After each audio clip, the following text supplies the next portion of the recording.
PSG의 핵심 킬리안 음바페의 이적 상황이 새로운 국면에 놓이면서 음바페의 향후 거취가 주목을 받았다. 킬리안 음바페의 이적 소식에 한동안 이야기가 많이 나왔었는데 최근 충격적인 소식이 전해졌습니다. 바로 레알 마드리드가 음바페의 이적을 포기하기로 결심했다는 것인데요. 그러면서 킬리안 음바페의 인터뷰가 주목을 받았습니다. 음바페는 레알 마드리드 이적에 대해서 이와 같이 말했는데요. 나는 이전부터 좋은 플레이를 하고 싶었고 그래서 좋은 선수들과 좋은 환경에서 뛰기를 원해왔다. 지난 여러 시즌에서 나는 최고의 선수들과 함께했지만 결국 내가 생각했던 이상적인 모습은 아니었다. 하지만 최근 나는 새로운 동료들에게서 희망을 받고 이제는 팀에 집중하고 싶다는 발언을 했습니다. 킬리안 음바페는 애당초 이번 시즌을 시작하기 전부터 PSG와 마찰을 일으키며 이적을 준비하고 있었는데요. 음바페의 레알 마드리드 이적설은 두각을 나타낸 AS 모나코 시절부터 PSG로 옮기고 나서도 지속적으로 나왔었습니다. 실제로 레알 마드리드 페레즈 회장도 음바페에 대해 부정하지 않았었는데요. PSG가 2017-2018 시즌 음바페를 1억 8천만 유로 하나 약 2,533억 원을 쏟아부으며 유럽 최고의 재능을 손에 넣었고 음바페도 결정의 기량으로 팀을 이끌었습니다. 음바페가 월드컵 트로피를 드는 선수로 성장할 동안 PSG는 유럽 정상에 오르지 못했는데요. 선수와 팀 모두 만족스러운 상황은 아니었지만 선수 쪽이 더 불만족을 드러냈습니다. 내년 여름 이적 시장에서 음바페가 공짜로 레알 마드리드로 합류하기로 결정했다는 소식이 들려오자 PSG가 당황했습니다.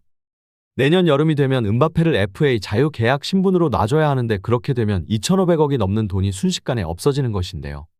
손해를 볼 생각이 없었던 PSG는 결국 칼을 뽑았고 음바페를 지난 아시아 투어 명단에서 제외시키기도 했습니다. 자유 계약으로 거금을 들여 산 선수를 놓칠 바엔 지금이라도 선수를 처분하고 손해를 최소화한다는 뜻이었는데요. 이와 동시에 많은 팀이 음바페를 노린다는 보도가 쏟아졌고 레알 마드리드를 비롯해 맨체스터 시티, 리버풀, 첼시 등이 관심 있다고 이야기가 나왔지만 제대로 된 협상은 없었습니다. 사우디 클럽의 제안이 있었으나 음바페가 이를 거절했는데요. PSG와 음바페 둘 다 양보할 생각이 없어 보였고 PSG는 이미 아시아 투어를 떠나면서 음바페를 다음 시즌 구상에 없는 선수들과 함께 훈련시켰습니다.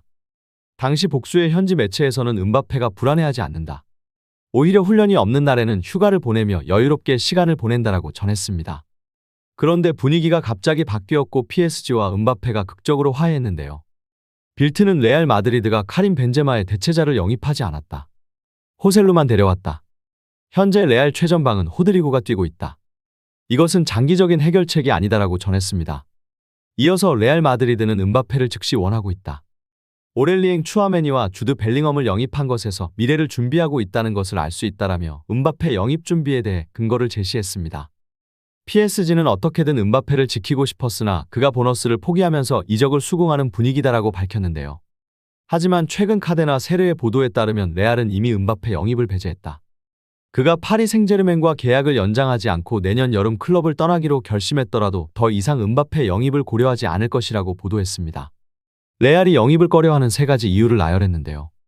첫 번째는 급여 문제다. 음바페는 연간 7,200만 유로 약 1,010억 원의 급여를 받고 있다. 하지만 레알은 음바페에게 이러한 금액을 지불할 여유가 없다고 밝혔습니다. 두 번째는 나이다. 음바페는 2024년에 26세가 되는데요. 레알의 최근 이적 성향을 보면 비교적 많은 나이로 레알은 비니시우스 주니오르, 호드리고, 에두아르도 카마빈가, 주드 벨링엄 등 대부분 20대 초반의 나이의 선수를 영입해 오고 있습니다. 끝으로 이미 한 차례 레알에게 등을 돌리고 PSG와 재계약을 맺은 바 있기 때문이라고 설명했는데요. 레알 입장에선 다가올 여름에도 영입이 불투명한 상황인데요. 만약 레알이 영입을 포기하고 음바페가 잔류하게 된다면 말처럼 PSG의 왕이 될 수 있습니다. 음바페는 어느덧 PSG에서만 7번째 시즌을 보내고 있는데요. 만약 PSG와 다시 한번 재계약을 맺는다면 10시즌 가까이 뛸 가능성이 크다. 이강인과 함께 꾸준하게 뛰는 모습도 볼 수 있을 것으로 보인다고 말하기도 했습니다. 앞서 음바페는 네이마르와 불화설이 자주 제기되면서 완벽한 관계가 아님을 보이기도 했는데요. 네이마르와 음바페는 PSG에서 좋은 친구로 시작했지만 몇 년 동안 멀어지기 시작했고 2017년 같은 관계를 유지하지 못했습니다. 네이마르와 음바페의 관계는 형식적이었고 지난 시즌 네이마르와 음바페 사이에는 내부 문제가 있었습니다. 음바페는 지난해 여름 이적 시장에서 네이마르의 이적 가능성에 대해 언급했고 선수단의 불편을 가져왔는데요. 브라질과 프랑스 현지 매체는 그동안 네이마르와 음바페가 팀 동료가 아닌 적대적인 관계였다고 주장하기도 했습니다. 네이마르의 클럽에 자주 가는 모습과 훈련에 성실하지 않은 모습이 음바페는 마음에 들지 않아 했었다. 결국 현재 PSG는 음바페의 세상이나 다름없는 상황이 되었고 이강인 선수와 좋은 호흡을 보이며 리그 상위권을 달리고 있습니다. PSG는 현재 이강인의 이적에 대만족하고 있는 상황인데요. PSG 전략 고문 루이스 캄포스가 첫 한국인 선수 이강인의 마케팅 영향력에 대해 예상하지 못했다고 말했습니다. 자신만의 이적 시장 이론을 보유한 캄포스는 이날 소르본 대학 강연에서 이강인을 언급했습니다. 그는 난 이강인 영입을 위해 열심히 일했다라면서 재무 파트에서 내게 이강인 영입의 특정 금액을 초과해선 안 된다고 말했다라고 말했다. 이어 축구적인 관점에서 보면 난 정말 이강인을 좋아한다. 그는 루이스 엘리케 감독이 원했던 선수에 부합한다. 하지만 이강인 영입이 아시아 마케팅까지 영향을 미칠 거라고 생각하진 못했다라고 털어놨습니다. PSG는 이번 시즌을 앞두고 기존의 일본 투어만 기획했다. 그러나 이강인이 프리시즌 전 영입이 확정됐고 아시아 투어에 합류하면서 빠르게 한국 측과 접촉을 시작했다. 쿠팡플레이가 쿠팡플레이 시리즈의 일환으로 전북 현대와의 프리시즌 친선 경기 일정을 잡았고 이강인은 클럽팀 소속으로는 첫방 안에 프리시즌 일정을 소화했다. 나아가 PSG는 아시아 투어를 통해 이강인의 인기를 체감하게 됐다. 일본 투어 당시 PSG 소식을 전하는 소셜네트워크 SNS 계정 PSG 토크는 PSG 미드필더 이강인은 PSG 입단 이후 스타 자리에 올랐다. 그는 이번 여름 일본을 시작으로 한국까지 향하는 아시아 투어에서도 인기를 끌고 있다. 이강인은 네이마르와 브로맨스가 싹트는 가운데 네이마르보다 더 많은 유니폼을 팔고 있다고 말할 수 있게 됐다라고 이강인의 인기를 전했었습니다.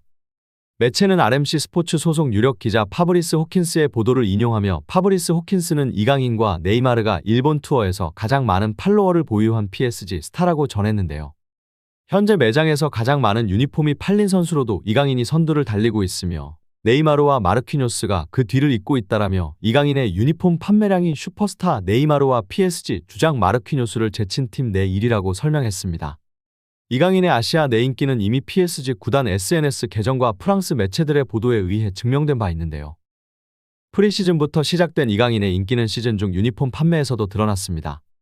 PSG 소식에 정통한 프랑스 유력 기자 암넬라흐 불만은 지난 10 자신의 SNS를 통해 마요르카에서 이적한 이후 큰 인기를 얻은 이강인은 유니폼을 가장 많이 판매한 PSG 선수다라고 전했습니다.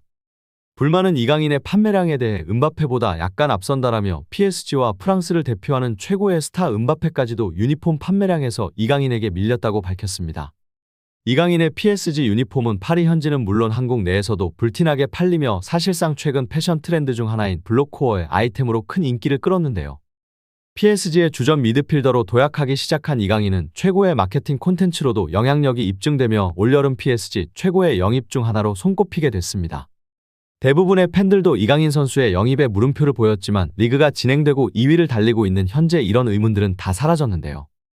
이제는 왜 이강인 선수를 선발로 쓰지 않냐는 의견이 대부분인 가운데 앞두고 있는 리그 경기와 챔스에서 선발 출전할지 관심을 가지고 있습니다. 오늘 이야기는 여기까지입니다. 시청해주셔서 감사합니다. 구독과 좋아요는 영상 제작에 큰 힘이 됩니다.